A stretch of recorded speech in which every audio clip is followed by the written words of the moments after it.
Salve futuro calouro, salve futura caloura, eu sou o professor Marcos e estamos juntos aí em mais uma. Vamos aí aprontar um pouco mais para que a gente possa ter todo o conhecimento geográfico necessário para ter sucesso na sua queridíssima prova, seja ela qual for, mas a gente pensando bastante aqui no Enem, ok? Bom, gente, então vamos lá, o tema dessa aula é ainda em Geologia Geral, só que, como na última aula eu trabalhei a questão das rochas, está na hora de eu trabalhar a questão do tectonismo e do vulcanismo, que são dois agentes internos capazes de modificar o relevo. Mais para frente, já quero deixar claro para vocês, nós vamos ter uma aula sobre geomorfologia em que eu vou voltar a falar das ações desses eventos. Então, por mais que termine a aula hoje e você fale, poxa, talvez o professor Marcos não tenha falado tudo que poderia falar sobre tectonismo e vulcanismo. Fiquem tranquilos, a gente já tem um planejamento. Eu estou hoje aqui gravando essa aulinha para vocês, estou conversando aí com vocês e eu já sei tudo que eu vou trabalhar até a última aula. Então a gente se planeja muito bem aqui, pessoal, para poder promover o melhor para vocês. Então fique tranquilo, ao final do curso você vai ter todas as informações necessárias, todas mesmo, eu diria que até mais do que o necessário para você ter sucesso, porque aqui a gente não brinca, a gente faz um negócio muito sério. O teu investimento é, pessoal, o resguardo do nosso grande trabalho, beleza? Bom, então vamos lá, galera, vamos lá. Teu sucesso é meu sucesso, vamos falar de tectonismo e vulcanismo. Primeiro, para falar disso, eu preciso explicar uma coisa, que é a teoria da deriva continental. Antes de eu voltar para esse desenho, deixa eu falar um pouquinho disso para vocês. Galera, durante muito tempo mesmo na história da humanidade, o ser humano não tinha a mínima ideia do porquê a Terra tremia, do porquê existiam oceanos, a gente não tinha a mínima ideia do porquê existiam vulcões, do porquê aconteciam tsunamis. Durante muito tempo, muitas civilizações trataram isso como castigos divinos. Não é? Não acontece? E aí, gente, com o tempo a ciência começou a se intrigar e pensou de uma maneira diferente. Pensou assim, opa, calma aí. Será que não está acontecendo algum processo natural que cria essas condições? Não é?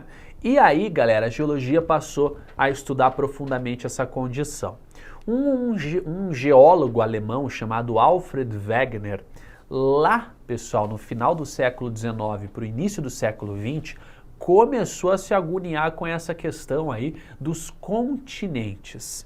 E ele começou a deduzir o seguinte, que os continentes, eles já estiveram unidos. Então, na teoria de Alfred Wegener, na verdade, nós tivemos há milhões de anos atrás, lá no período Permiano, há cerca de 225 milhões de anos atrás, só um continente, o grandioso continente chamado de Pangeia. E a partir dali, os continentes passaram a se separar. Lógico que você pensa, nossa, muito legal a teoria, mas por que eu devo acreditar nesse cara? Alfred Wegener não propôs uma teoria sentado no conforto de sua casa. Primeira coisa que ele analisou foi um negócio que todo mundo já viu, que é mais ou menos isso aqui. Quando a gente olha, por exemplo, para a costa da América do Sul e para a costa oeste africana, a gente começa a ter essa ideia de que elas se encaixam quase que perfeitamente. E galera, Alfred Wegener, ele foi muito além, porque, por exemplo, quando você viu isso pela primeira vez, ou eu vi isso pela primeira vez, a gente falou, nossa, que legal, parece mesmo que encaixa, né? 5 segundos depois você já estava pensando que estava com fome, no que você vai comer, eu estou com sono, para onde que eu vou amanhã? Então, assim, a gente não enquadrou assim, né, pessoal, isso como o Alfred fez. Até porque a gente nasceu bem depois de Alfred, ou seja, a gente já nasceu com a resposta. Vamos ver como que chegou até essa resposta? Galera, Alfred pensou, não pode ser coincidência. Então ele resolveu viajar ao mundo, olha que coisa. Alfred Wegener, pessoal, estudou profundamente rochas, ele estudou, pessoal, os solos dessas regiões, os fósseis encontrados nessas regiões no litoral aqui do Brasil e no litoral da costa oeste da África e encontrou, pessoal, amostras muito parecidas e muitas vezes as mesmas amostras, de mesmas rochas, né, dos mesmos componentes, fósseis das mesmas espécies. Então ele começou a matutar, ele falou, não é coincidência, realmente essas áreas já estiveram juntas. Porém, ele tinha que pensar nas outras áreas do planeta. Então ele pensou, pô, será que era tudo separado? E só a América do Sul e África, né, que eram unidas e passaram a se separar? Ou será que todo mundo estava junto e todo mundo se separou?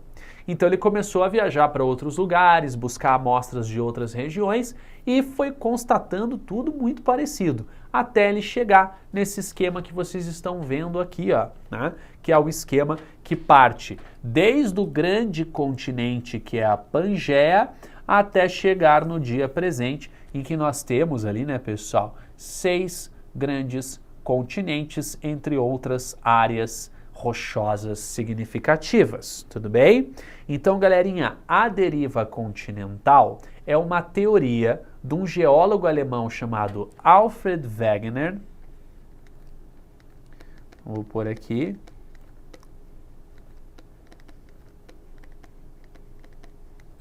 Né, um cara chamado Alfred Wegener. E aí, galera, o que acontece, né? Por que o nome é teoria da deriva continental? Porque o Alfred, pessoal, na época ele tinha praticamente certeza de que os continentes eles tinham sido um continente só e passaram a se desmembrar. Então isso para ele era praticamente certo, né? Ele falava, a movimentação dos continentes existe, e os continentes se movem e eles se afastam e isso é fato. Porém ele não conseguiu entender como isso acontece. Então ele não entendia. Tanto que, na verdade, na cabeça dele, os continentes poderiam estar o quê? À deriva, ou seja, boiando nos oceanos. Lógico que na época ele recebeu muitas críticas. Né? Por quê? Porque dentro dos padrões físicos isso não faz sentido. Quando você pega um pedaço de rocha e joga na água, ela não boia. Então, se a densidade da rocha é muito maior do que o da água, a tendência é que ela fique por baixo e a água por cima.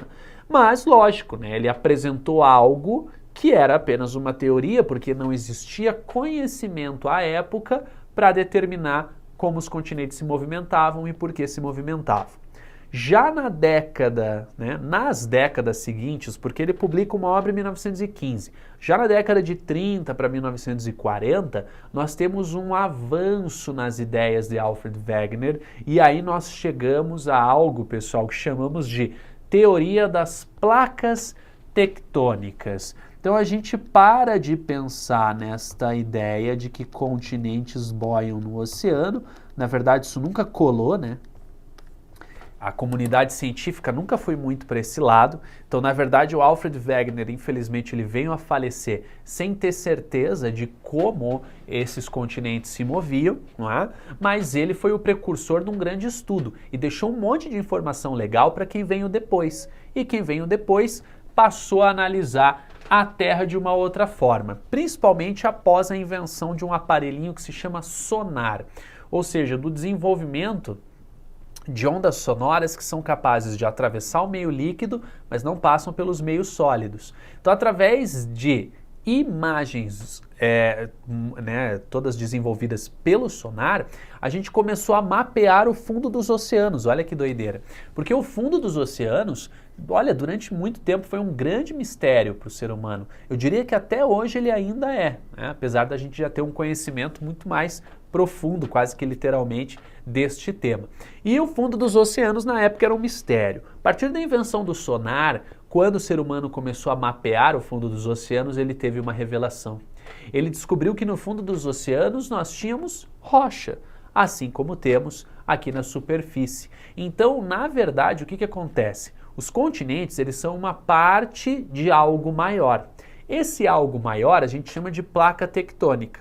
O que é o continente? É a parte da placa tectônica que está acima do nível do mar. É o que nós chamamos de terras emersas, aquelas que estão acima do nível do mar. Mas o continente faz parte de algo maior, que é uma placa tectônica. Então, por exemplo, se a gente pegar aqui a América do Sul, então tá aqui, a América do Sul, o que a gente vai ver? A América do Sul é a terra emersa da placa sul-americana, que é bem maior, ok? Essa placa sul-americana, ela se movimenta mais para oeste e a placa africana se movimenta mais para leste, é daí que vem essa separação, tudo bem? Já vou explicar para vocês de onde que surge essa rocha, que é essa que está no fundo do oceano, né? Porque se a América do Sul já esteve colada com a África, não existia esse meio aqui, né? Da onde que esse meio surgiu, certo? Tem rocha se formando aí na Terra? Então, se você prestou atenção lá na primeira aulinha, você já sabe essa resposta, ok? Gente, nós temos aqui nesse desenho 12 grandes placas tectônicas, mas nós temos também fragmentos, microplacas, tem várias, ok? Ali eu coloquei para vocês no desenho, né? Na verdade o desenho já vem pré-fabricado daquele jeito com as 12 grandiosas placas. Não se preocupe em ter que guardar o nome dessas placas. O ideal é que você entenda que elas existem, né? Que elas existem de fato e que essas placas estão em constante movimentação, beleza? Bom, vamos lá. Isso não responde todas as perguntas, porque por mais que agora a gente tenha descoberto que as placas se movem, e aí, né, pessoal, os continentes fazem parte de toda essa dança, a pergunta é como elas se movem? Por que elas se movem? É bom lembrar que dentro da Terra nós temos ali o magma, né, gente? E esse magma ele está em constante movimentação. Por quê? Porque quanto mais próximo do núcleo da Terra, maior é a pressão. E lógico, quanto mais afastado, menor é a pressão.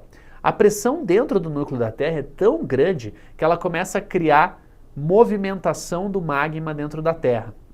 Muita gente diz que é no núcleo da Terra que nós temos também a origem do campo magnético terrestre. Então é uma área com uma pressão muito, muito grande. E ali começam a criar correntes de convecção, ou seja, o magma que está dentro da Terra ele não é estático, ele se movimenta constantemente. E essa movimentação lá dentro vai mexer com a crosta terrestre também, ok? Só que essa movimentação, a gente fala que é um movimento lento e gradual. Então, por exemplo, aqui, ó, se a gente for analisar a placa sul-americana, né, isso depende, tá, pessoal? Depende do ano, depende da época. Mas a gente pode dizer que a placa sul-americana, ela chega a se deslocar, tá, cerca de 3 a 4 centímetros por ano para oeste. Então olha que coisa, uma placa gigantesca com milhares e milhares de quilômetros de extensão se movimenta 3 míseros centímetros por ano, é muito pouco, né? Inclusive isso aqui dá mais, eu tenho mais que 3 centímetros aqui, ó. Então uma placa gigantesca, ela vai se mover isso aqui por ano, pessoal, beleza? Bom, agora sim a gente entendeu todos os porquês. Galera, seguinte, então eu vou começar a falar para vocês do tectonismo, ou conhecido também como diastrofismo, que é nada mais, nada menos que o movimento das placas tectônicas, tudo bem? O tectonismo, pessoal, ele é sensacional, porque nós temos tipos diferentes de tectonismo, tá? Eu estou mostrando aqui no desenho para vocês o tectonismo referente a áreas de limite de placas, tá? Que o tectonismo ele é sempre avaliado assim, é o movimento da placa tectônica e o limite entre placas costuma ser mais emocionante. Nesse exemplo que eu estou mostrando para vocês, o que está acontecendo? Essa placa tectônica, ela está atropelando esta placa. As duas placas, elas estão, né, numa convergência, ok? A placa que tiver menor densidade ou que vier numa inclinação favorável, ela atropela, como vocês estão vendo, ela passa por cima. E a placa com maior densidade, pessoal, ela acaba se afundando. A placa que sobe, ela passa por um fenômeno que a gente chama de soerguimento. Okay? E a placa que desce, ela passa por um fenômeno chamado de subducção. Susi, então nós temos um constante soerguimento e uma constante subducção. A placa que sobe, ela acaba dobrando, porque a pressão é muito grande, né? Para movimentar esses grandes blocos rochosos, você vai ter ali algumas alterações, criando o que nós chamamos de dobramentos modernos. Os dobramentos modernos nada mais são do que as cordilheiras, como a Cordilheira dos Andes, como a Cordilheira do Himalaia e por aí vai, ok? Então, as cordilheiras. Olha quanto nomezinho, né? E você deve estar pensando agora, puxa, professor Marcos, muito difícil isso, eu vou ter que guardar todos esses nomes. Olha, a aula passada já não foi fácil. Galera, eu não vou negar para vocês, tem que guardar. O vocabulário é essencial para um candidato que quer ter sucesso nas provas que vai realizar. Tem que ter vocabulário, tem que ler bastante, tem que saber escrever, né, pessoal, para produzir bons textos. E é óbvio, a gente precisa sair da zona de conforto para ter o sucesso. Não tem receita fácil para que você consiga sucesso. Se alguém vende para vocês uma receita do tipo, não, aqui ó, assista a 10 aulas e passe nos vestibulares mais concorridos do mundo. É mentira, é propaganda falsa. Todo mundo tem que se dedicar a sair da zona de conforto para ter sucesso. Então eu vou apresentar vários nomezinhos para vocês e vocês vão lá anotar, vai anotando, escreve, né, pessoal, reveja o vídeo. Por favor, porque como eu disse no começo da aula, o teu sucesso é o meu sucesso. Vamos lá, gente? Então aqui, ó, vou fazer um esqueminha para vocês. Então imagine, né, que eu estou fazendo aqui parte do planeta Terra, estou fazendo aqui uma placa tectônica, certo? E é uma placa tectônica que ela está loucamente passando por cima da placa vizinha. E a placa vizinha, ela é menor, ela está se afastando da outra placa. Então eu tenho 3 placas representadas aqui, ok? Aqui dentro é o manto da Terra, tem magma aqui, ok? E a gente vive aqui, né? As pessoas vivem na superfície, lógico que, ó, os prédios, olha que legal. Lógico que eu estou fazendo tudo fora de escala, né, gente? A gente não vai imaginar, ok? Mas é só para vocês entenderem que essa é a parte da superfície. Mas para não ficar tão tosco o desenho, eu vou tirar, ok? Então vamos lá. Eu tenho a placa tectônica 1, a placa 2 e a placa 3, ok? Então vamos lá. O que está acontecendo, gente? A placa 1, ela está fazendo aqui o soerguimento, não é? Então está rolando aqui um soerguimento. E a placa 2 fazendo ali uma subducção. As duas placas, como elas estão indo para, né, seguindo ali para uma mesma direção, a gente tem aqui uma convergência. Beleza? E nós temos aqui a criação de um dobramento moderno, provavelmente. Mas enfim, beleza. Essa parte aqui eu já expliquei para vocês. Agora o interessante é a gente analisar quando as placas estão se afastando, ok? O que acontece quando elas se afastam? Na verdade, o magma que está aqui dentro, ele não vai perder a oportunidade de subir e formar novas rochas, né? Então elas vão se afastando, vai criar uma nova fratura, elas vão se afastar, o magma vai subir, vai formar novas rochas. Isso é cíclico. Assim como essa placa 2, quando rola a subducção, essa rocha ela entra em contato com o magma e derrete e vai voltar para um ciclo e futuramente deve formar ali, né, pessoal, novas rochas. Então é tudo um ciclo que vem acontecendo dentro da Terra, é um movimento, como eu já disse anteriormente, lento e gradual, ok? Bom, vamos lá. Então aqui, só para explicar, nós temos, quando a gente fala, né, do tectonismo, no limite das placas tectônicas, nós temos 3 tipos de movimentos, ok? E nós vamos analisar cada um deles. Primeiro eu vou começar com os limites construtivos. Então, pelo nome, você já deve imaginar o que vai acontecer. No limite construtivo, né, pessoal, o que a gente tem? O movimento das placas, ele é divergente. E por que ele é construtivo? Porque, como eu disse, o magma flui e forma novas rochas, certo?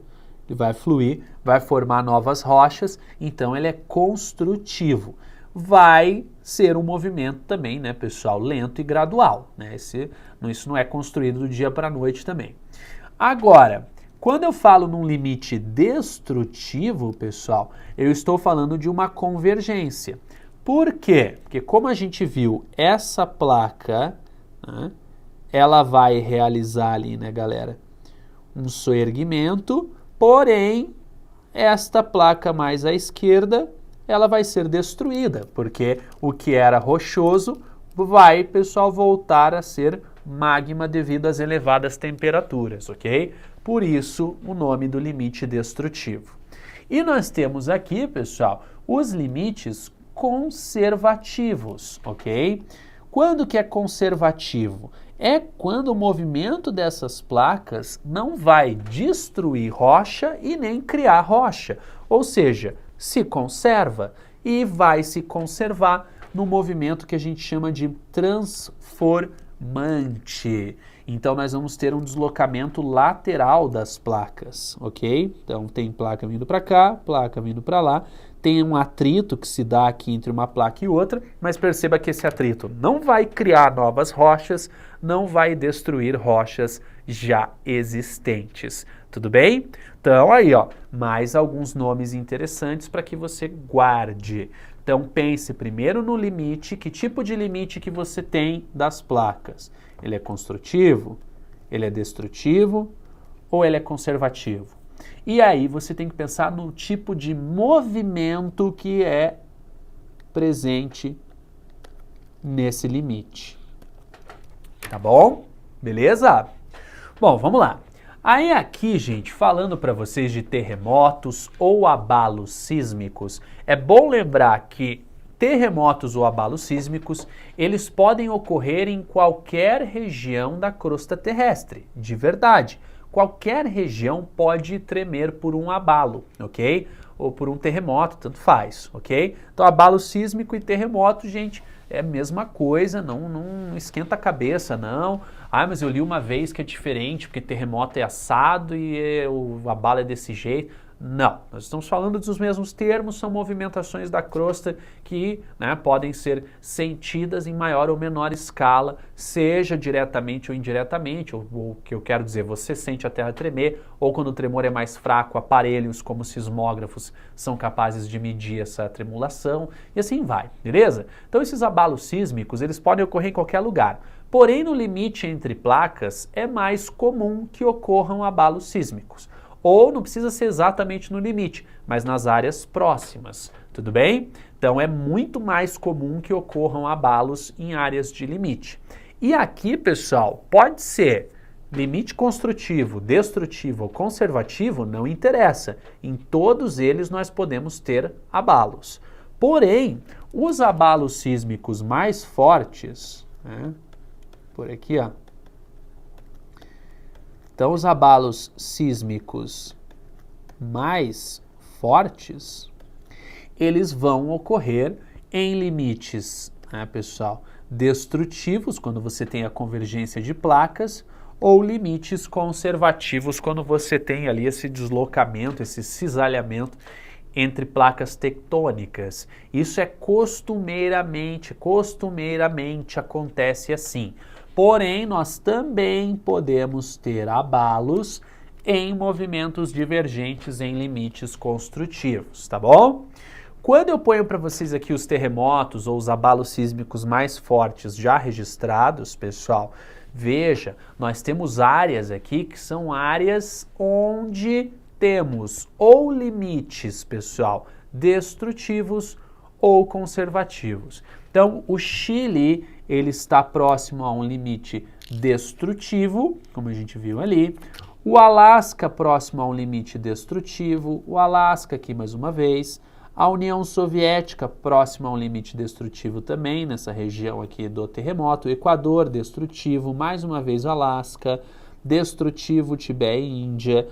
E não fugimos desta lógica, ok? Beleza? Nós também temos fortes terremotos em outras regiões, em outros tipos de limite. Porém, os mais fortes costumam se concentrar nessas áreas. Lembrando que os terremotos, eles são medidos pela escala de movimentação de massa. É uma adaptação da famosa escala Richter, ok? E essa escala, ela é uma escala gradual, gradativa, que não tem limite. Então, por exemplo, ela pode crescer, né? Então, se você tiver abalos muito grandiosos no futuro, tão fortes que até hoje não foram registrados, essa escala pode ir medindo mais e mais e mais. Como é uma escala exponencial, para subir de um número para o outro, o tremor ele tem que ser muito mais forte. Então, o que a gente já registrou de mais forte na história foi esse terremoto de 1960 no Chile, que chegou a 9,5 graus de escala, ok? Para chegar até uma escala 10, por exemplo, teria que ser um terremoto milhares de vezes mais forte.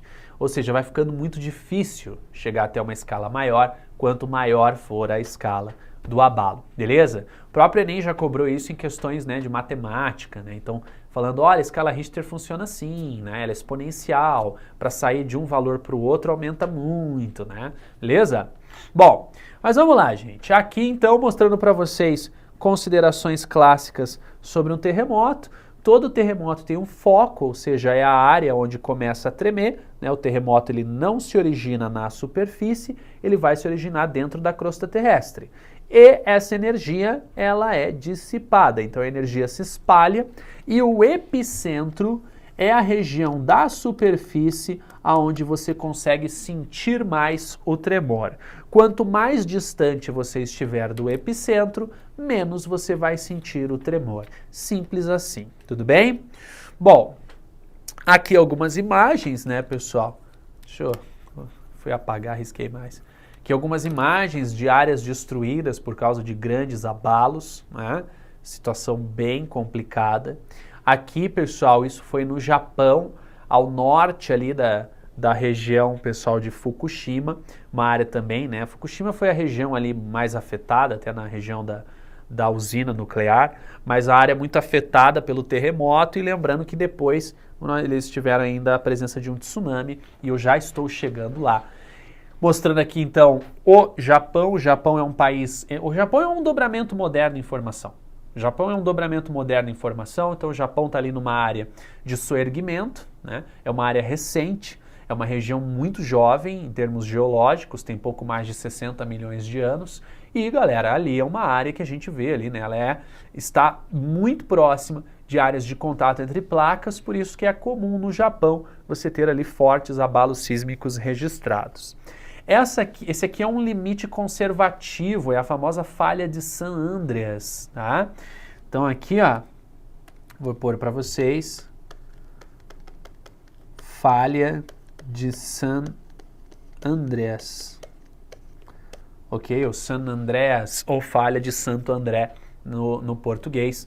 E é nessa região que pode ocorrer o maior terremoto do mundo. É isso mesmo, ele não ocorreu ainda e muita gente já dá até nome para ele, The Big One, que pode ser o maior terremoto da história. Então, só validando aquele fato que eu contei para vocês, de que não é só o limite destrutivo que gera grandiosos tremores. O limite conservativo também pode proporcionar isso, tudo bem?